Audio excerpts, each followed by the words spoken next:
takes it in overtime. Brady can shot, breakaway shoots, scores!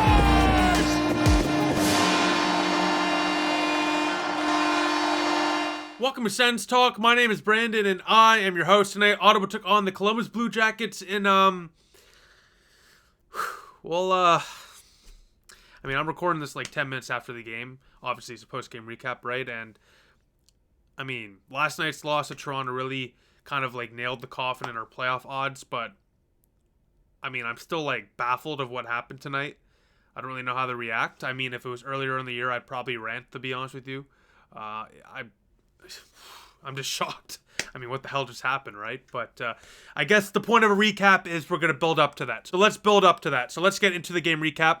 Ottawa starts Cam Talbot tonight. Matt Sogard did not even back up. He's dealing with a flu, so he's out. Levi Merlainen, who had that shutout last night, as we mentioned in the video yesterday, 41 saves against the Marlies in the 4-0 victory, backed up for Cam Talbot. Now, the Columbus Blue Jackets have lost 4 games in a row and have gone 3-7-0 in their last 10 games. They have not even won a game in regulation since February. John Gillies will start a net for them as well. This is a prime game for Ottawa to gain some ground in the playoff standings if they want to have any chance to make it interesting. Once again, even going into this game, if they win, they would only be 4 points out. Yeah, it sounds like nothing, but there's like 4 or 5 games left, right? So even if they win this game, the odds of making the playoffs are literally 0. Like it's 0.2% chance of making the playoffs. So the playoff picture doesn't really matter, but the point is, this is a team Ottawa should beat regardless of where they're at in the standings. So let's head to the first period of play, and this is where the wackiness starts. 3 minutes in, Johnson on the power play beats Cam Talbot 5-0.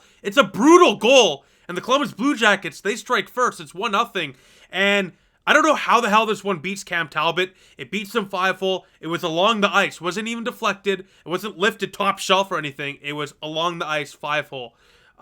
You could say Talbot might have been screened. I don't really care. He had vision of the puck. And even regardless, he just had to go down and have his 5-hole covered, stick out front. That puck is probably not going in, so I really don't know how this one went in. And Cam Talbot, we'll talk about it in the game notes, and I've been a defender of Cam Talbot for the entire season. I was very excited for Cam Talbot to be a part of this team in the offseason. I considered it to be the best move, and I know this is a hot take now, but at the time I said this is the best move Ottawa made during the offseason, and I'll admit, I'm clearly wrong about that, obviously, but I didn't expect this. This is just a disaster, because tonight and last game against Philadelphia that he played, it's just, he's not been good. And I don't care if he was out for a month. He had that game against Philadelphia. There's no excuse for this one where he, quote-unquote, could be rusty. He isn't. He just hasn't looked good the last few months here. Ever since, like, January, he just hasn't looked good at all. And don't get me wrong, Talbot has had some good stretches throughout the season, but the inconsistency from a veteran goaltender is not something you want whatsoever. And it's been reported that he was asking for $5 million, which it's absolutely insane. I understand if he doesn't want to be here, you ask for more than you would ever want, because if they offer it, of course, you're going to stay. It's a negotiation tactic, I get it. But, I just think it's best for probably Talbot and for the team to just find a change of scenery after the season. It just hasn't worked out, and that happens. It happens in hockey. But a couple minutes later, though, luckily for Ottawa, Cam Talbot would get bailed out as Eric Brandstrom finds Dylan Gambrell with an unreal feed, and Ottawa ties it. It's 1-1. Dylan Gambrell has his third of the year on an unreal pass from Branny, and Brandstrom has looked so good as of late offensively, so confident. A great pass here. Ottawa ties it at 1-1. But literally a few seconds later, off the center ice faceoff after the goal, Robinson enters the offensive zone and rips it glove side past Cam Talbot to make it a 2-1 game. And I don't want to harp on Cam Talbot for another 4 minutes here, but since coming back from injury and the last 75 minutes of play that he's played since coming back from that injury, Cam Talbot up to this point faced 17 shots. Okay, only 17 shots. He only stopped 7 of them. 17 shots, 7 of them stopped. 10 goals. Unbelievable. I'm sorry. This guy's an NHL veteran. He's had fantastic seasons. I don't know if it's a confidence issue or maybe he's injured. I don't know. But this is unacceptable and frankly unexpected. I don't think anyone could have saw Cam Talbot imploding like this late in the season when Ottawa desperately, quote-unquote, needs the wins in these quote-unquote must-win games when we all know the Sens are basically out of the playoffs. But look, these are games where Cam Talbot was expected to perform for this team, to give them some wins, give them a chance to win, and he's doing the exact opposite of that. So Ottawa, they get him a goal after that brutal one to start this one, and then he gives up another one here. But luckily for Ottawa, about 5 to 7 minutes later, Ottawa gets right back into this one as Gillies, John Gillies, the Columbus Blue Jackets goaltender, loses his blade, and he's deep in his net. Mark Haslick takes advantage, he puts it on net, and he scores to tie it up at 2 apiece. Tyler Kleven gets an assist as well for his second in 3 games, and Ottawa strikes and ties it. It's 2-2 as Mark Haslick has gotten 2 goals like in his last 5 games. He's looked much better since being returned to the Ottawa Senator lineup. And Ottawa, it's been a crazy 10 minutes to start this one. It's a 2-2 game as both teams are firing the cannons. And yes, I meant the pun there, by the way. But yeah, Ottawa ties it here 2-2. Nice job by Haslick to realize Gillies is down deep in his net and unable to get up due to the skate blade being off of his skate. So great goal here for Ottawa, 2-2. And then 5 minutes later, with about a few minutes left in the first period of play, 2-2 game. Now it's 3-2 as Alex DeBrincat, meow man, gets his 26th of the season off a faceoff. He rips it past Gillies. 3-2 Ottawa for Mr. Meow Man as he dips into the milk as Ottawa strikes and leads 3-2 going to the second period of play. And that score would remain going to the third period of play. Ottawa would be out shooting the Columbus Blue Jackets 19-13 after 40 minutes of play. I would tell you about something that happened in the second period of play. The closest thing I could probably mention would be Jake Sanderson's beautiful move, making Boone Jenner, the Blue Jackets captain, look silly with a nice toe drag in the corner a few minutes into the second period of play. But that's kind of it. There was really nothing else in that second period of note. And I mean literally nothing. It was a snooze fest.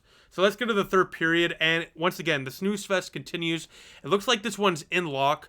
Both teams are kind of going through the motions. Nothing really is happening. Ottawa's getting a few chances here and there. And I got to admit, John Gillies, a guy that's been around the NHL for a while, as a depth goaltender, looked good tonight. Made some nice stops and kept Columbus in it. And with about 5 minutes left, Columbus Blue Jackets ended up taking advantage of that fact. As 5 minutes left in the game, Brady Tkachuk was forced to play D. It gets caught on the opposite direction, back skating. Marchenko drives to the net, and he gets knocked down by Zub, but the puck ricochets right to Boone Jenner. And he rips the glove side past Cam Talbot. Of course, this guy might have a worse glove hand than Matt Murray, and it's a 3-3 game. It's another one he wants back, and oh my God, man. I mean, the season's done, right? So I'm not going to lose my mind. I'm just enjoying the games, and that's all you can do with about 5 games left in the year. Just enjoy them because they're not playing for another half year basically. But I mean, you just want a damn save. You know what I mean? You just want to save. I mean, you're sitting there for 2.5 hours watching the game, and I know the season's basically done. I know all the comments are going to say that. I understand that. Trust me. I understand that. But I mean, you still want to win the game. You're sitting there for a couple hours. Obviously, you want to win, and who cares about where you're at in the standings? Obviously, winning is fun. It's sports. So seeing a goal like that really is deflating. And then a minute later, it looks like Columbus is about to take the lead. Jake Sanderson blocks the shot with his face. Absolute warrior. He would end up returning to the game. He got up after that under his own power, thankfully. He will be fine. He should be back, the next game. But blocked a shot. Back-to-back games now where Jake Sanderson blocked a shot, has a 1,000 save percentage. Jake Sanderson for the Vezina and for the Calder. So this one goes to overtime. Ottawa gets the 1 point, but they need the 2. But unfortunately, they won't be getting the 2. At 16 seconds in, Columbus wins it in overtime. Tim Stützle turns it over. Ottawa cannot recover as the Jackets strike. And this is one probably Cam Talbot would want to have back as well. But, that one is obviously because of Tim Stützle just turning it over there. But Tim Stützle, I mean, this guy's been carrying the Ottawa Senators offensively. Everyone makes mistakes. I'm not going to harp on him for that.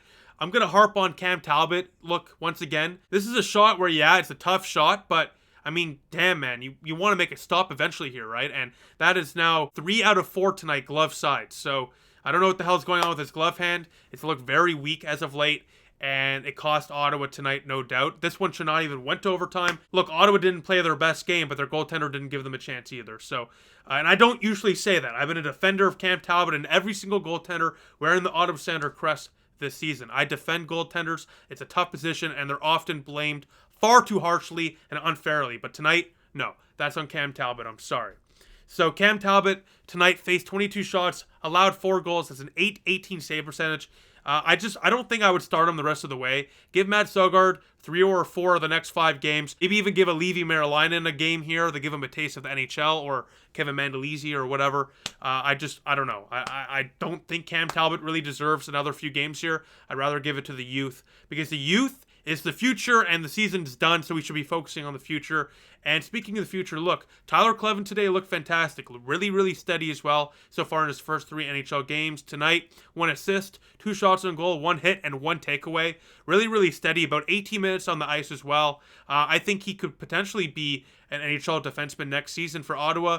I personally would love to see him get some seasoning down in Belleville. Never hurts to marinate a top prospect, but he definitely has the physical attributes to be ready for the NHL game, and he clearly can keep up as well. So I definitely could see Kleven being a part of this roster full-time next year, but I really am impressed with his play. Now, the single point tonight for Ottawa that they got in overtime delays the inevitable elimination, but this team all season has found ways to lose just like tonight. Whether it was against Vancouver or Chicago or even Winnipeg earlier in the year, playoff teams don't do that, okay? Playoff teams just don't find ways to lose this often. And Ottawa's not a playoff team. That's what happens.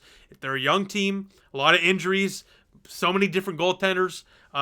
There's just no ability there to have some consistency next year. And, if you watch my pre-season, Senator preview video, I never said Ottawa was going to be a playoff team. I expected them to be around 5 points out of a playoff spot, which is literally exactly what they're at right now. So next year I expect playoffs, but this year I'm satisfied with how late in the season we were competitive in the playoff race. But it just sucks once again because Ottawa actually probably should have been in the playoffs this year if it wasn't for self-inflicted wounds and, of course, injuries. So it is what it is. Just sucks to see.